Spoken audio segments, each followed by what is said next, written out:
Hey guys, Woody the Unexceptional Gamer, and this is Feedback Friday. You tweet me some questions, I make a video and answer them. So it's a pretty cool thing. It's kind of like Mail Monday, but not all personal issues and stuff.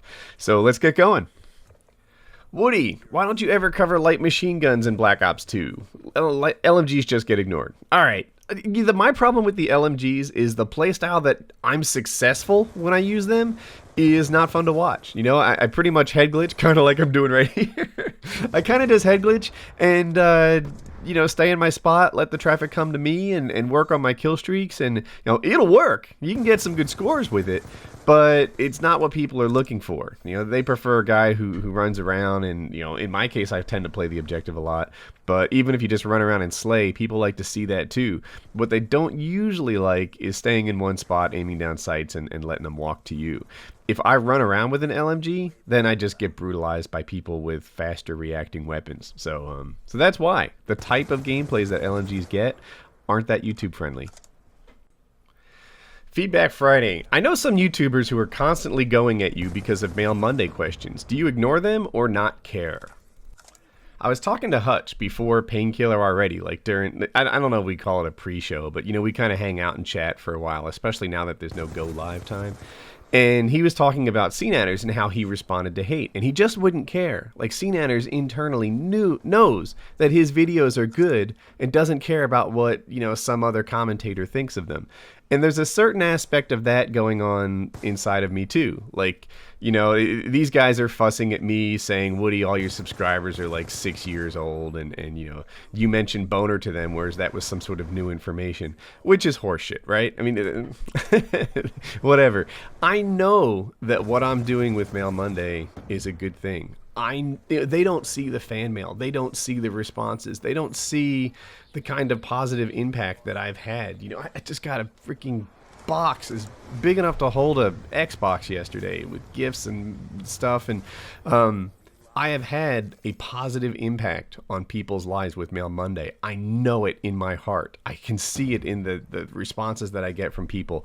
So when these guys, you know, try to have a go at me and say that somehow Mail Monday is bad or that it's like online porn or something like that, then I just know in my heart that they're wrong and I'm right, in the same way that CNAtters knows too. And some of you will recognize this little clip of gameplay.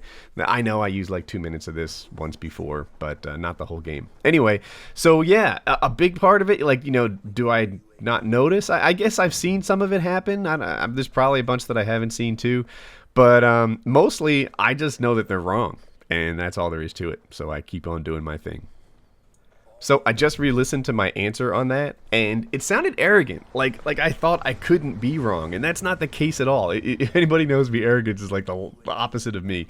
But, you know, I just have more evidence than these guys. These guys make up that my subscribers are super young, and they, you know, make up that, you know, good isn't being done here. I have the fan mail. I have the feedback. I can see the positive, and they don't get to see it. Woody, how is the Uprising DLC compared to Revolution? Alright, so before I answer, I want to say it's too early to answer, right? I mean, we don't really know how these maps are going to play until people get more experience on them. I haven't touched Mob of the Dead, which might be the shining star of this, you know, DLC pack. But if I were to grade it on multiplayer alone, I thought Revolution was better than Uprising, which is to say the first one's better than the second one. When I look at the maps, 3 of the maps in the first pack were awesome. I really liked Grind is my favorite. I really like Hydro, and I really like Downhill, right? Those are all good. Mirage is not my cup of tea, but, you know, maybe you like. I know Onslaught likes Mirage a lot. And by the way, it came with the Peacekeeper, and it came with a weapon. And I thought that was a really cool piece of DLC that kind of freshened up the game for me, personally. Like, for a while, PLC was the Peacekeeper was the favorite gun in the whole game. So I really like the first DLC. Whereas when I look at this one, on the multiplayer side anyway, I really like Encore, the one you're looking at. And then after that, it falls off a bunch. Like the other 3 maps, I'm kind of uncertain about. I don't want to say they suck, and I really don't even believe they suck. But I don't think you have 3 winners like you did in the first one. But again, it's just out. You know, we'll see how these things play over time. How do you feel about mandatory background checks? For those of you that watch a lot of my stuff, you know I'm a gun owner and I'm, you know, a Second Amendment guy and stuff like that. Having said that, like I'm not against good background checks like it seems other people might be. You know, like some of the gun owners are just like, oh my gosh, you know, guns should be on the shelves in the same way that, like, you know, reams of paper and deodorant are on the shelves, you know, just let it fly. And I think, I don't know, you know, like they should have efficient systems that make sure that you're okay to be a gun owner. You know, they should just certify you in some way. You know, look, you have to be certified to own a car or to drive a car. Of course, that's a privilege and not a right, and owning a gun is a right. But I don't know. I kind of like the idea of doing some sort of, is this guy from Crazy Town check before they sell you a gun. There are some valid points on the other side of the argument. Like, look, people from Crazy Town don't submit themselves to background checks. You know, they never have and they won't. So it's really just an inconvenience for people that you know, that are law abiding. And you know what? They're kind of right on that. You know, and if you look at some of the high profile things, you know, their guns weren't like legally registered and used and stuff like that in most of these shootings. Background checks wouldn't have prevented them from getting access because they didn't get access through legal means.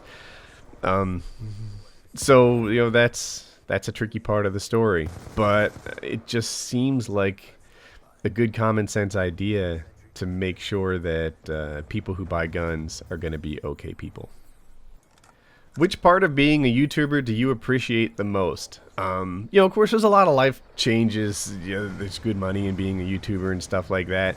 But right now, what I'm feeling, like the best part of being a YouTuber is the same as the worst part. It's the feedback. You know, I think everybody who gets into making a YouTube channel has some element of them that is a people pleaser. Like they're just naturally inclined to make other people happy. Like it's part of their wiring. And I'm no different. You know, when I get positive feedback, when people like the stuff I'm doing, it makes me feel good. It makes me feel like I'm doing something right. When I get negative feedback, you know, it makes me feel bad, mostly, unless they're just, you know, from Crazy Town.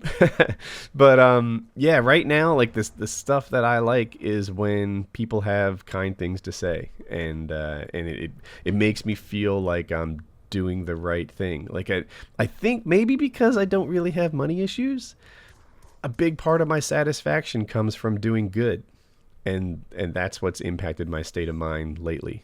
So there you have it.